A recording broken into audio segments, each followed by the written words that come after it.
সালামু আলাইকুম।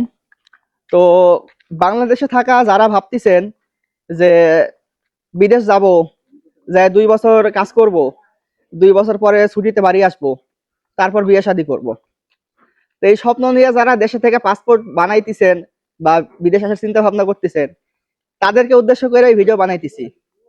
তো ভাই, আপনি সৌদি আরব আছেন কত বছর হয়েছে? 4 বছর। 4 বছর।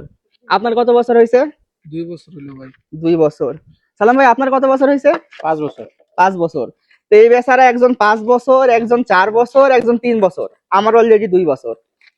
ভাই, বাড়ি যাওয়া তো দূরের কথা, জিজ্ঞাসা করে দেখেন প্রত্যেকটা ব্যক্তিরে, কেউ মনে হয় বাড়িতে এখনো পর্যন্ত মানে 2 লাখ টাকা জমাইছে কিনা তারও মানে সন্দেহ, কোনো গ্যারান্টি নাই।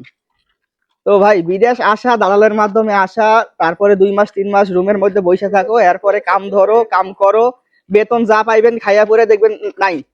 বাংলাদেশে থাকতে যা পাইছেন এখানে দেখবেন তাও নাই। অতএব যদি আপনার ক্যাশ থাকে 4 লাখ কি 5 লাখ টাকা, এটা নিয়ে নিজের দেশে একটা ব্যবসা করেন ভাই।